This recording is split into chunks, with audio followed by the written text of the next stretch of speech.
नमस्कार, मैं हूं आपके साथ दीपक भदौरिया। रुक करते हैं खबरों की ओर। लखनऊ ऐतिहासिक महाकुंभ का आज 10वां दिन है। सरकार और समाज का संगम भी आज महाकुंभ में होने वाला है। आज यूपी का पूरा मंत्रिमंडल संगम में डुबकी लगाएगा। इसके पहले महाकुंभ में करीब 9 करोड़ लोग पवित्र स्नान कर चुके हैं। इसके बाद प्रधानमंत्री नरेंद्र मोदी और राष्ट्रपति मुर्मू के भी महाकुंभ में आने का कार्यक्रम है। देखिए संगम घाट से हमारे संवाददाता घनश्याम निशान चौरसिया की रिपोर्ट।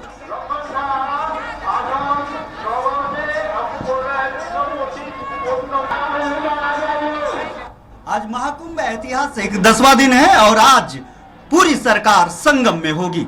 दरअसल आज योगी सरकार की कैबिनेट बैठक प्रयागराज महाकुंभ नगर में होनी है। इसके पहले की अगर हम बात करें तो संगम घाट की ये तस्वीरें हैं जो गैर स्नान पर्व के दिन भी लगातार खचाखच भीड़ बनी हुई है। ये लगातार यहाँ पे संगम घाट पे लोग नहाने वालों की संख्या, स्नान करने वालों की संख्या लगातार यहाँ पे बढ़ रही है। जाहिर बात है कि जिस दिन स्नान पर्व हो रहा है उस दिन करोड़ों की संख्या में श्रद्धालु आ रहे हैं, लेकिन उसके इतर भी लगातार 20 लाख से 25 लाख, 30 लाख, 35 लाख, यहाँ तक कि कल की अगर हम बात करें तो 40 लाख से ज्यादा श्रद्धालुओं ने संगम में डुबकी लगाई। ये आंकड़े इस बात की ताकीद कर रहे हैं कि जो 45 दिनों का जो लक्ष्य है और जो आंकड़ा बनाने की बात की जा रही है, संभावना जताई जा रही है, उससे कहीं ज्यादा श्रद्धालु आने की संभावना बताई जा रही है। इसके अलावा कई केंद्रीय मंत्री और कई बड़े नेता, बड़े चेहरे भी यहाँ पे आएंगे। इसके अलावा अगर हम बात करें तो प्रधानमंत्री नरेंद्र मोदी 5 फरवरी को आने की संभावना जताई गई है। राष्ट्रपति द्रौपदी मुर्मू, गृह मंत्री अमित शाह समेत सरीके कई बड़े नेता यहाँ पे संगम में डुबकी लगाते हुए दिखाई देंगे। लेकिन उसके पहले आज पूरा योगी कैबिनेट आज संगम में डुबकी लगाएगा, कैबिनेट बैठक भी करेगा। प्रयागराज से घनश्याम निशान चौरसिया। और अधिक जानकारी के साथ जुड़ गए हैं घनश्याम निशान चौरसिया हमारे वरिष्ठ सहयोगी महाकुंभ से। घनश्याम, आज जो कैबिनेट की बैठक होने वाली है, कौन कौन से प्रस्ताव इस बैठक में लिए जाने वाले? काफी ऐतिहासिक ये बैठक कही जा रही है। बिल्कुल दीपक का उसके पहले मैं सभी जानकारी दूं, उसके पहले मैं कुछ तस्वीरें दिखाना चाह रहा हूं, क्योंकि सोशल मीडिया पे कई तरीके की अफवाहें भी चल रही हैं जो वहां पे जमीनी हकीकत से अलग बताई जा रही है। दरअसल इसलिए भी बताना जरूरी है क्योंकि हम लोगों को लोग चौथा स्तंभ मानते हैं और ये मानते हैं कि ग्राउंड जीरो पे जो हम लोग तस्वीरें दिखाएंगे उससे आम जनता को सहूलियत मिलेगी। लोग कह रहे हैं कि जो बुजुर्ग हैं, जो दूर से आ रहे हैं, उनको काफी ज्यादा पैदल चलने के लिए पड़ रहा है, वो लोग थक जा रहे हैं, पैर में छाले पड़ जा रहे हैं, कोई सुविधा नहीं है। लेकिन हम ऐसे जगह पे हैं जहां से महाकुंभ घाट पे अंदर एंट्री होती है, लेकिन यहाँ पे पीछे मैं उस छोर पे, वो दूसरे छोर पे आकर के तस्वीरें दिखाने की कोशिश कर रहा हूं कि देखिए यहाँ तक टैक्सी आराम से आ रही है और यहाँ पे टैक्सी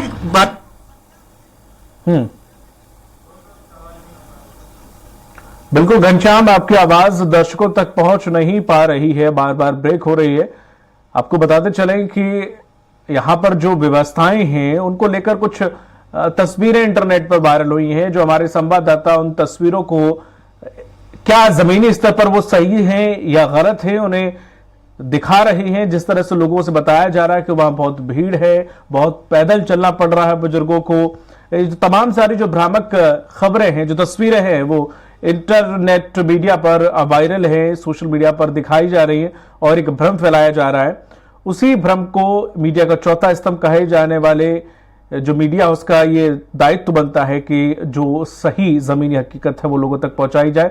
वही हमारे सहयोगी कर रहे हैं घनश्याम। जो कहा जा रहा है, जैसे कि आपने कहा कि बूढ़े लोगों को बहुत पैदल चलना पड़ रहा है, आप जो तस्वीरें दिखा रहे हैं वो लग ही नहीं रहा है कि जिस तरह से पीछे आवागमन हो रहा है गाड़ियों का, कि किसी ऐसी जगह की है जहां पर एक साथ 2 या 3 करोड़ लोग मौजूद हों।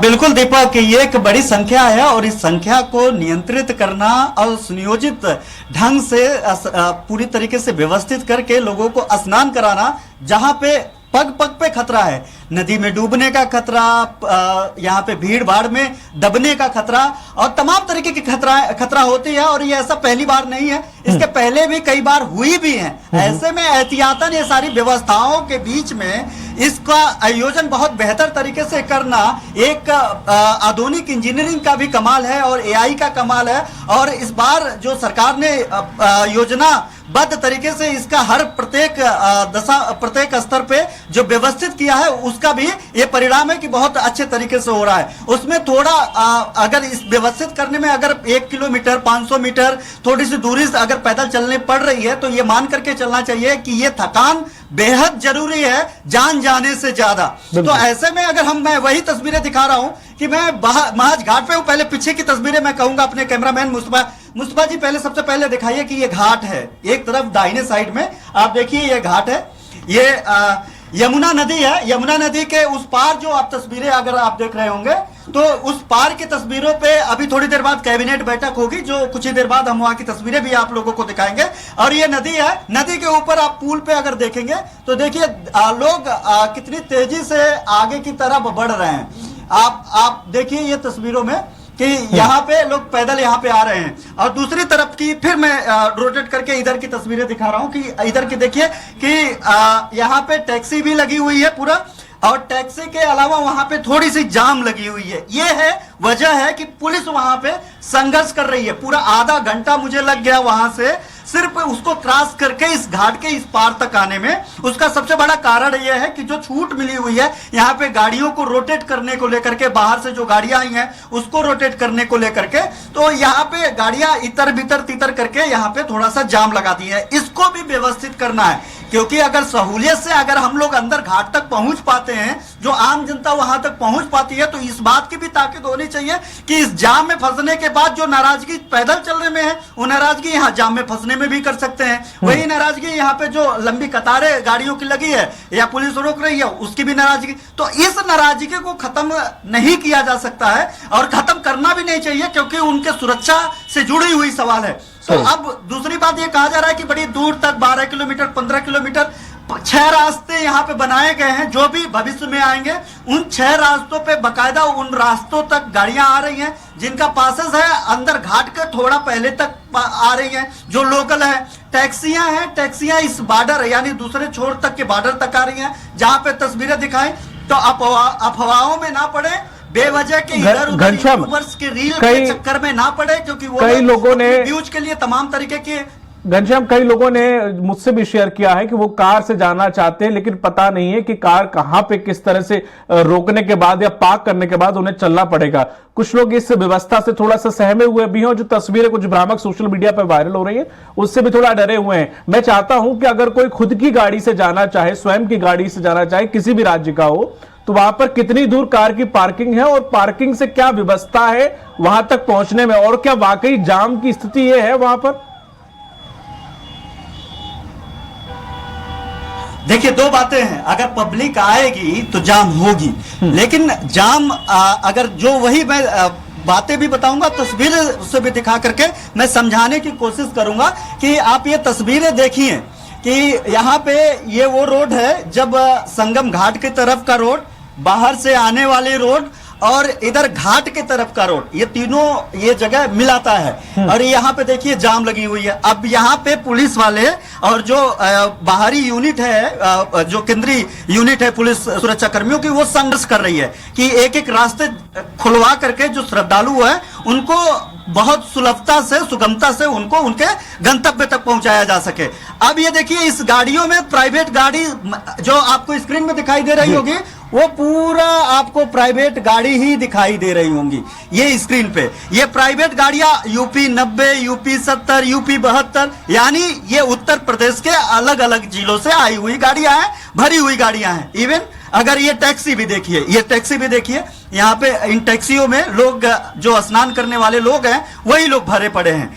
यानी अगर ये लोग रेलवे स्टेशन पे आते हैं, बस स्टेशन पे आते हैं, 6 मुख्य रास्ते हैं, उन मुख्य रास्तों पे इतनी ज्यादा भीड़ है कि पैदल चलना भी बहुत बेहतर तरीके से मुनासिब नहीं है, क्योंकि धक्का मुक्की में लोगों की जान तक चली जाती है और गई भी है इन जगहों पे। तो ऐसे में उस रास्तों को चौड़ा कर दिया गया है कि यहाँ पे आने में उनको कोई बहुत ज्यादा समस्या ना हो। लेकिन उस छोर पे, जिस छोर पे इस तरीके की मेन रोड गुजर रही हैं, जो बाहरी रोडों से आकर के मिल रही हैं, वहां पे यहां तक आप आ सकते हैं। उन रास्तों से अलग अलग रूट है। अब अलग अलग रूट पे आपको जानकारी नहीं नहीं है, आप पूछिए नहीं। वहां पे जो पुलिसकर्मी तैनात किए गए हैं, बकायदा उनको ट्रेनिंग दी गई है बताने के लिए कि कौन किधर से किसको कहां गुजरना है। और आपने सवाल किया कि गाड़ी की पार्किंग, प्रत्येक जगहों पे गाड़ी की पार्किंग की व्यवस्था है कि आप किस रूप से आते हैं और इस रूप से अगर आपकी पार्किंग है, अगर तमाम तरीके से पार्किंग बनाए गए तो घाट पे जो शहर प्रदेशी घाट है,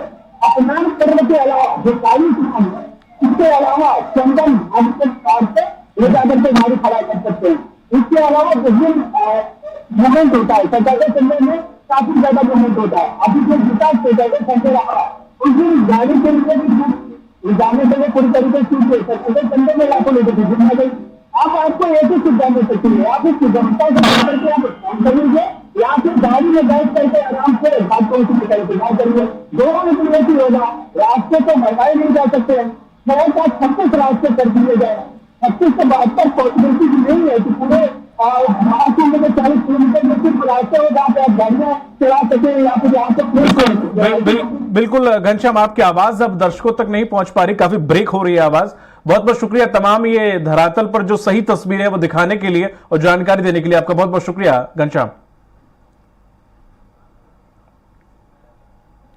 तो आस्था के महाकुंभ का जनसैलाब है। हाँ, इतने लोग जिस जगह पे पहुंच रहे हैं, थोड़ी सी गाड़ियों को लेकर व्यवस्था है, लेकिन उसे सहूलियत देने के लिए लोगों की जो भीड़ है उसे कायम करने के लिए, उसे रोकने के लिए, लोग सही से अपने दर्शन कर पाए, वहां पर जनसंख्या पहुंचे, आराम से स्नान कर पाए, ये सब व्यवस्थाओं को देखकर थोड़ी सी आपको परेशानी जरूर झेलनी पड़ रही है। लेकिन हाँ, जो तस्वीरें दिखाई जा रही है वो सरासर गलत है।